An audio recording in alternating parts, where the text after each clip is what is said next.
Hello students, मैं हूं अश्वनी तोमर और आप सब लोगों का स्वागत है मेरे यूट्यूब चैनल गुरु जेई पर। आज हम लोग मोनोटोनिसिटी में जो सबसे पहले इंपॉर्टेंट टॉपिक आता है वो होता है पॉइंट ऑफ इन्फ्लेक्शन। उसके बारे में यहाँ पे पढ़ना चालू कर रहे हैं, उसके बाद कुछ इंपॉर्टेंट कंसेप्ट्स देखेंगे। तो चलिए चालू करते हैं। पॉइंट ऑफ इन्फ्लेक्शन क्या होता है। लेट से आपके पास कोई कर्व है, कर्व मैं कंसिडर कर रहा हूँ y=x³। ठीक है, इसका मैं यहाँ पे ग्राफ ड्रॉ कर रहा हूँ ताकि आपको थोड़ी विजुअलिटी आसानी से देखने को मिले। इसका जो कर्व का जो ग्राफ होता है वो कुछ इस तरीके से होता है। ठीक है, अब ये कर्व देखने से ही पता चल रहा है कि इंक्रीजिंग है। ठीक है, जो ये हमारा फंक्शन है ये कैसा है, इंक्रीजिंग है। ठीक है, अब मैंने बताया था कि जो dy/dx है, अगर कर्व हमेशा इंक्रीजिंग है तो ग्रेटर देन 0 होना चाहिए। कर्व के इंक्रीजिंग होने के लिए इंक्रीजिंग कर्व को रिप्रेजेंट करता है। यहाँ पे dy/dx निकालते हैं। dy/dx कितना है हमारा, 3x²। dy/dx eight x=0, it means origin पे कितना हो गया हमारा 0। तो ओरिजिन पे जब dy/dx कैसे हमारा 0 है, बट कर्व हमारा फिर भी कैसा है, इंक्रीजिंग है। It means point of inflection की जो डेफिनेशन है वो कुछ हम इस तरीके से दे सकते हैं। If dy/dx is equal to 0 and y is still increasing or decreasing, then that point known as point of inflection। आप एक चीज़ यहाँ पे और भी देख सकते हैं कि यहाँ पे हमारी कनकेविटी चेंज हो रही है। जब कर्व हमारा -∞ से 0 की तरफ है तो हमारा जो ग्राफ है वो है कनकेव डाउनवर्ड। कनकेव कैसा है, डाउनवर्ड। बट जब 0 से +∞ की ओर हम अप्रोच करते हैं तो कर्व जो होता है वो हमारा कैसा हो जाता है, कनकेव अपवर्ड। इसका मतलब पॉइंट ऑफ इन्फ्लेक्शन पे जो कनकेविटी है वो चेंज होती है। ये बात आप लोगों को याद रखनी है। At point of inflection concavity changes. ठीक है, तो आपको पॉइंट ऑफ इन्फ्लेक्शन की डेफिनेशन रट जानी चाहिए, ये बहुत इंपॉर्टेंट पॉइंट है। मेंस में, एनडीए में, एयरफोर्स में, डीएसएसबी में, ठीक है, डीएसएसबी, पीजीटी या टीजीटी एग्जाम में, इन सब में क्वेश्चन इससे डेफिनेटली आ ही जाता है। तो जहाँ पे dy/dx 0 और कर्व फिर भी इंक्रीजिंग या डिक्रीजिंग हो, या आप कह सकते हो कि जहाँ पे कनकेविटी चेंज हो रही है, वो पॉइंट हमारा क्या कहलाता है, पॉइंट ऑफ इन्फ्लेक्शन कहलाता है। Second point, if f is increasing for x greater than a, if f is increasing for x less than a and f is continuous। अगर ये तीन कंडीशन आपको दी हुई है कि x लेस देन a के लिए एंड f इज कंटिन्यूस, ये तीन कंडीशन आपको दी हुई है कि f हमारा इंक्रीजिंग भी है x ग्रेटर देन a के लिए, f हमारा increasing x less than a के लिए, और f कंटिन्यूस भी है। इसका मतलब कर्व तो हमारा कहीं पे भी ब्रेक नहीं हो रहा है। जब कर्व ब्रेक नहीं हो रहा है तो हम कह सकते हैं कि x=a पर भी f कैसा होगा, f इंक्रीजिंग ही रहेगा। ठीक है, तो थर्ड पॉइंट क्या है कि if f is decreasing for x greater then a, x greater then a के लिए कर्व कैसा हमारा, डिक्रीजिंग है। If f is decreasing for x less than a, x less than a के लिए भी कर्व हमारा डिक्रीजिंग है। And f is continuous, f हमारा कैसा है, कंटिन्यूस भी है। तो इस केस में हम बोलेंगे कि x=a पर भी कर्व हमारा कैसा रहेगा, डिक्रीजिंग, क्योंकि कर्व तो हमारा ब्रेक नहीं हुआ है यहाँ पे। ठीक है, तो x=a पर भी f हमारा कैसा है, डिक्रीजिंग ही है। ठीक है, नेक्स्ट पॉइंट है, अगर कर्व हमारा डिसकंटिन्यूस है, कर्व हमारा discontinuous, if fx is discontinuous, तो यहाँ पे दो तरीके के केस हो सकते हैं कि ये मान लो ये ए पॉइंट था हमारा और इस तरीके से कर्व जा रहा है कि x से लेस देन a पर भी कर्व इंक्रीजिंग था, x ग्रेटर देन a पर भी कर्व इंक्रीजिंग था। x=a पर ये तो ये पॉइंट इस यहाँ पे ऊपर हो सकता है या नीचे हो सकता है। तो इस केस में a पे ये हमें कैसा दे देगा, मैक्सिमा दे देगा। ये क्या कहलाएगा, ये पॉइंट ऑफ मैक्सिमा। ठीक है। और अगर ये पॉइंट नीचे है, एक्स इक्वल टू ए पर जो वैल्यू है फंक्शन की वो इस कर्व से नीचे जा रही है, तो इस पॉइंट को हम बोलेंगे पॉइंट ऑफ मिनिमा। ठीक है। अगर कर्व हमारा डिसकंटिन्यूस है और एक्स इक्वल टू ए पर हमें कोई वैल्यू दी हुई है तो वो पॉइंट पे तो हमें मैक्सिमा मिलेगा या हमें मिनिमा मिलेगा। ठीक है, ये आपको याद रखना है। अब चलते हैं आगे। नेक्स्ट कंसेप्ट है हमारा इंक्रीजिंग और decreasing functions.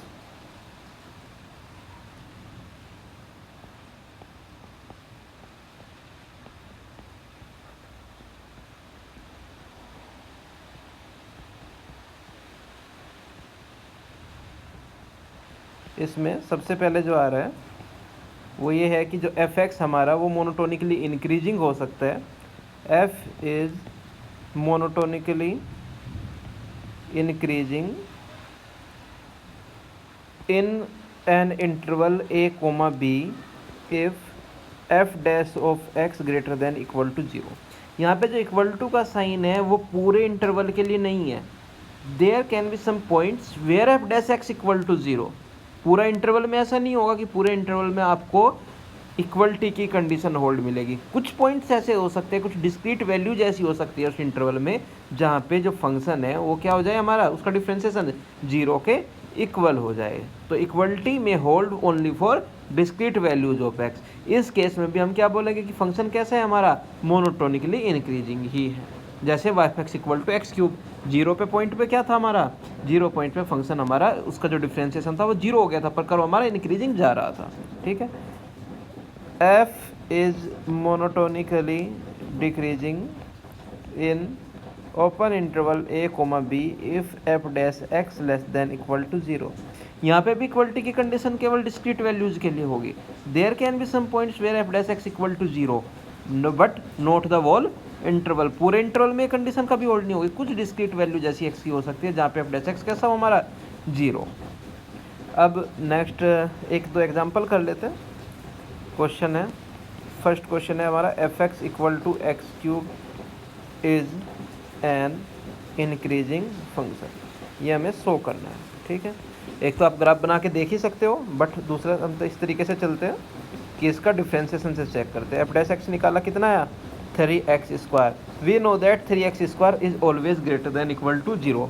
It means minus infinity से इन्फिनिटी में एफ एक्स हमारा कैसा है, मोनोटोनिकली इंक्रीजिंग है। There can be some points, it means like x equal to 0 where f dash x equal to 0 but not in the whole interval. It means function is monotonically increasing।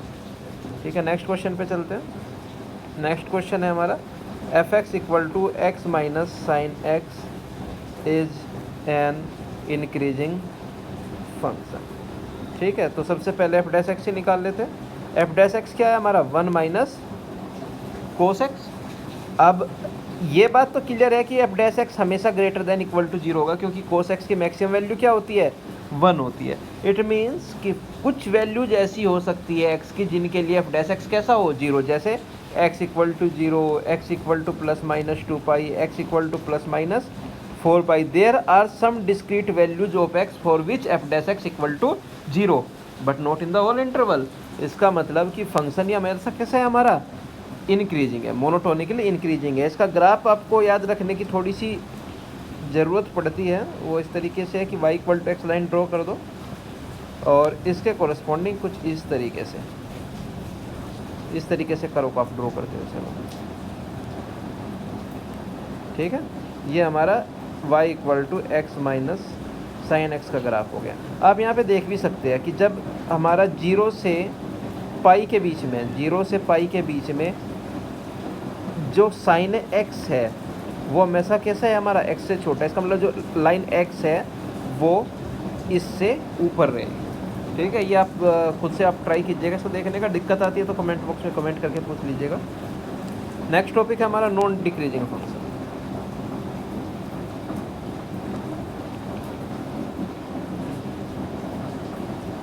Non decreasing function, non decreasing function में हमारे पास क्या condition है कि late से x1, x2 दो points है जो domain के 2 पॉइंट हैं, और इस तरीके से है कि x1 ग्रेटर देन x2 है। अगर ये f of x1 greater than equal to f of x2 इस कंडीशन को होल्ड करते हैं, कि मान लो x1 x2 से कोई बड़ा पॉइंट है और x1 के कोरस्पॉन्डिंग जो फंक्शन की वैल्यू मिल रही है f(x1) और x2 के कोरस्पॉन्डिंग जो फंक्शन की वैल्यू मिल रही है f(x2), उन दोनों में इस तरीके का कोई रिलेशन है, ठीक है, कि f(x1) greater than equal to f(x2) है, तो हम बोलेंगे function non decreasing. Non decreasing होने का मतलब है फंक्शन कभी भी डिक्रीज तो नहीं हो रहा है। कोई ऐसा इंटरवल हो सकता है जहाँ पे वो इंक्रीज ना हो रहा हो, वो कॉन्स्टेंट चल रहा हो, बट वो डिक्रीज भी नहीं हो रहा है। फॉर एग्जाम्पल इस तरीके का कोई कर्व ड्रॉ कर लेते हैं, लेट्स से, ठीक है, यहाँ से यहाँ तक का जो ये पार्ट है, इस पार्ट में फंक्शन डिक्रीजिंग नहीं है, इंक्रीजिंग नहीं है, बट डिक्रीजिंग भी नहीं है इस पूरे कर्व में कहीं पे भी हमारा फंक्शन, ठीक है। तो आप इस देख के अंदाज़ा लगा सकते हो कि ये नॉन डिक्रीजिंग फंक्शन का हमारे पास एक एग्जाम्पल है।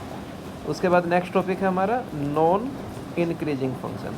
ये आपको टर्म्स याद रखनी पड़ेगी कि कहाँ पे क्या क्या हम यूज कर रहे हैं। नॉन इंक्रीजिंग का मतलब क्या हो गया, नॉन डिक्रीजिंग का, ठीक है। इंक्रीजिंग डिक्रीजिंग का मतलब क्या होगा, इंक्रीजिंग डिक्रीजिंग के केस में f(x1) greater than equal to f(x2) होना चाहिए था, डिक्रीजिंग के केस में f(x1) लेस देन f(x2) होना चाहिए था, but non decreasing non increasing के केस में ऐसा जरूरी नहीं है। लेट्स से x1, x2 दो पॉइंट्स हैं हमारे पास डोमेन के। किस तरीके के पॉइंट है कि x1 x2 से बड़ा है।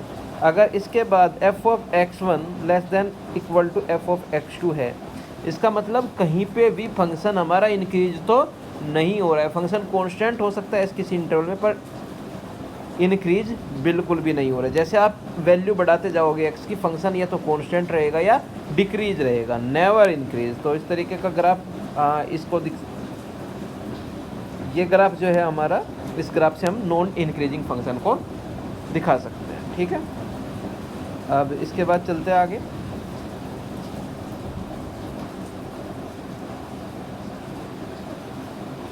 अब बात करते हैं एक एग्जाम्पल की, जिसमें हमें फाइंड करना है, find intervals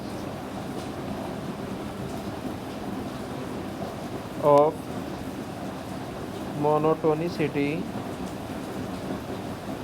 of f(x) equal to x divided by log x। तो चलिए चालू करते हैं। सबसे पहले हम क्या निकालेंगे, हमें देखना है कि इंटरवल ऑफ मोनोटोनिसिटी, हमें चेक करना है कहाँ पे इंक्रीजिंग है कहाँ पे डिक्रीजिंग है। तो ऑब्वियस सी बात है, हमें जहाँ पे f(x) greater than equal to 0 होगा, या f(x) जहाँ पे ग्रेटर देन 0 होगा, मोनोटोनिकली इंक्रीजिंग की बात करें जहाँ पे f(x) कैसा होगा, ग्रेटर देन 0 होगा या ग्रेटर देन इक्वल टू 0 होगा, वो सब पॉइंट्स हमें कैसे क्या देंगे, इंक्रीजिंग फंक्शन का इंटरवल देंगे। जहाँ पे वो लेस देन 0 होगा वो हमें डिक्रीजिंग फंक्शन का इंटरवल देंगे। तो f(x) करते हैं सबसे पहले। f(x) इक्वल टू किसके हो गया, log x minus 1 divided by log x whole square, ठीक है। अब f(x) इक्वल टू 0 कहाँ पे है, f(x) इक्वल टू 0 है at x equal to e पर, यानी कि e के नेबरहुड में फंक्शंस की जो हमारा क्या है, ग्राफ चेंज हो रहा है, कहीं पे इंक्रीजिंग है एक तरफ डिक्रीजिंग है। दूसरी इंपॉर्टेंट चीज़ डोमेन देख लेते हैं। डोमेन क्या है हमारी, डोमेन है हमारी x greater than 0 and x not equal to 1, ठीक है। तो इन सारे पॉइंट्स को हम यहाँ पे रिप्रेजेंट कर लेते हैं। This is 0, this is 1, this is e के तरफ बाद में तो फंक्शन हमेशा पॉजिटिव है, क्योंकि log x minus 1 greater than 0 कब होगा, e से जब नंबर हमारा बड़ा होगा, ठीक है। इधर हमारा निगेटिव है। तो हम कह सकते हैं कि स्ट्रिक्टली इंक्रीजिंग जो है हमारा, स्ट्रिक्टली इंक्रीजिंग यानी कि जहाँ पे f(x) ग्रेटर देन 0 होना चाहिए, वो इंटरवल है हमारा e to infinity, plus sign वाले की तरफ से हमारा कर्व कैसा होगा, इंक्रीजिंग। और स्ट्रिक्टली डिक्रीजिंग जो कर्व है हमारा, वो होगा हमारा 0 से 1 यूनियन 1 से e, क्योंकि 1 पे फंक्शन हमारा डिफाइन था ही नहीं। नेक्स्ट क्वेश्चन पे चलते हैं। If the function f(x) is equal to a plus 2 multiplied by x cube minus 3ax square plus 9ax minus 1 is always decreasing for every x belongs to R, find a। तो पहली बात यहाँ पे ध्यान देने की है कि स्ट्रिक्टली डिक्रीजिंग नहीं बोल रहा है, डिक्रीजिंग बोल रहे हैं। इसका मतलब f(x) less than equal to 0 होना चाहिए, ठीक है। तो इसका डिफ्रेंशिएशन करते हैं। मुझे मिलता है डिफ्रेंशिएशन करने के बाद f(x) is equal to 3 multiplied by a plus 2x square minus 6ax plus 9a, और ये कैसा होना चाहिए, less than equal to 0 for every x belongs to R। ये आप देख सकते हो ये क्वाड्रेटिक है और ये क्वाड्रेटिक हमेशा लेस देन 0 होनी चाहिए। इसका मतलब जो ग्राफ है इस क्वाड्रेटिक का वो तो हमें पता है कि पैराबोलिक होता है, कुछ इस तरीके का ग्राफ होना चाहिए। कनकेव डाउनवर्ड होने के लिए जो एक्स स्क्वायर का कोफिशिएंट है वो कैसा होना चाहिए, लेस देन 0। और एक्स एक्सिस से नीचे होने का मतलब है उसका जो डी है वो लेस देन इक्वल टू 0 होना चाहिए, क्योंकि यहाँ पे टच भी कर सकते हैं, 0 भी कह रहे हैं ना, तो लेस देन इक्वल टू 0। दो कंडीशन यहाँ पे लगेगी, ठीक है। फर्स्ट कंडीशन से हमें मिलता है a लेस देन -2 और सेकंड कंडीशन b² - 4ac जब मैं यहाँ पे लगा रहा हूँ that is equal to 36a² - 4 multiplied by 3 multiplied by a + 2 multiplied by 9a less than equal to 0। यहाँ से सिंप्लीफाई करने के बाद मुझे मिलता है a² + 3a greater than equal to 0। It implies that a belongs to -∞ to -3 union 0 to infinity. a common ले लो, साइन स्कीम लगा लो तो आपको एक क्लियरली दिख जाएगा। दिखाऊं, ठीक है। यहाँ से दोनों क्रिटिकल पॉइंट उठाए, a-0 को हम यहाँ पे 0 रिप्रेजेंट कर दिया, a = 3 था तो a = -3 हो गया। इधर लगाया प्लस, इधर लगाया माइनस, इधर लगाया प्लस, ठीक है। जो प्लस वाला रीजन है वो तो दे रहा है जहाँ पे ये चीज़ ग्रेटर देन इक्वल टू 0 है, जो माइनस वाला रीजन है वो देता है जहाँ पे ये चीज़ लेस देन 0 है। इट मीन्स हमें a बिलोंग्स टू आ गया ये, क्योंकि हमें चाहिए था प्लस वाला रीजन, ठीक है। अब दोनों का इंटरसेक्शन लेना है। यहाँ पे -2 था मेरा, सॉरी यहाँ पे -2 था। इसके अकॉर्डिंग तो कह रहा है कि जो a है वो -2 से छोटा होना चाहिए, ये वाला पार्ट। इसके अकॉर्डिंग हमें मिल रहा है कि ये वाला पार्ट है और ये वाला पार्ट है। दोनों का इंटरसेक्शन में जब लूँगा तो इंटरसेक्शन में मुझे ये वाला पार्ट, इस तरफ का पार्ट, तो इसका मतलब a कहाँ से कहाँ तक बिलोंग आ गया, a बिलोंग्स टू आ गया हमारा लेस देन इक्वल टू -3 और a बिलोंग्स टू -∞ टू -3, ठीक है। नेक्स्ट क्वेश्चन पे चलते हैं। Find intervals of monotonicity of following function. Find intervals of monotonicity, ठीक है। फॉर, मान लो जो पहला फंक्शन है हमारे पास वो है x⁴ - 8x³ + 22x² - 24x + 7, ठीक है। अब डिफ्रेंशिएशन करते हैं इसका। डिफ्रेंशिएशन करके हमें पता चलेगा कहाँ पे इंक्रीजिंग है कहाँ पे डिक्रीजिंग, और इंक्रीजिंग डिक्रीजिंग को ही हम मोनोटोनिसिटी चेक करने के लिए यूज करते हैं। डिफ्रेंशिएशन किया तो मिला 4x³ - 24x² + 44x - 24। अब अगर इसे मैं फैक्टराइज करूँ और पहले 4 कॉमन ले लूँ तो 4 कॉमन लेने के बाद मुझे मिलता है फैक्टराइज करने के बाद x - 1 multiplied by x - 2 multiplied by x - 3। अब मैं चेक करूँगा कि f' इक्वल टू 0 का है, दैट इज़ 1 पे, 2 पे, 3 पे। साइन स्कीम के हिसाब से प्लस माइनस लगाता चला जाऊँगा, ठीक है। इसके बाद मुझे पता चलता है कि जब x हमारा 1 से छोटा है तो उस टाइम पे जो f' है वो कैसा है, निगेटिव है। जब x 1 से 2 के बीच में है तो उस टाइम पे f' greater than equal to 0 है। जब x 2 से 3 के बीच में है उस टाइम पे f' less than equal to 0 है। जब x 3 से बड़ा है तो उस टाइम पे अगेन f' कैसा है, ग्रेटर देन 0 है, ठीक है। ये साइन स्कीम क्लियर होगी। तो यहाँ पे लिख देता हूँ f(x) is strictly decreasing. Strictly decreasing का मतलब है इस टाइम पे हम क्या करेंगे, क्लोज इंटरवल नहीं लेंगे, सिर्फ लेस देन या ग्रेटर देन का साइन लेंगे। तो ये कहाँ से कहाँ तक बोल सकता हूँ, -∞ से -1 यूनियन 2 से 3। जहाँ पे माइनस का साइन है उस इंटरवल में फंक्शन हमारा कैसा है, स्ट्रिक्टली डिक्रीजिंग है। f(x) इज स्ट्रिक्टली इंक्रीजिंग, जहाँ पे प्लस का साइन है that is -1 to 2 union 3 to infinity. वो वाला इंटरवल हमें क्या देगा, स्ट्रिक्टली इंक्रीजिंग देगा। क्लोज इंटरवल का साइन यहाँ पे इसलिए नहीं यूज हो रहा है क्योंकि हम स्ट्रिक्टली की बात कर रहे हैं, ठीक है। चलिए बस आज के लेक्चर में हम इतना ही करते हैं, बाकी के क्वेश्चन हम नेक्स्ट लेक्चर में करेंगे। अगर आपको वीडियो पसंद आई है तो लाइक करना मत भूलिएगा और चैनल को सब्सक्राइब कीजिए, वीडियो को अपने फ्रेंड्स के साथ शेयर कीजिए।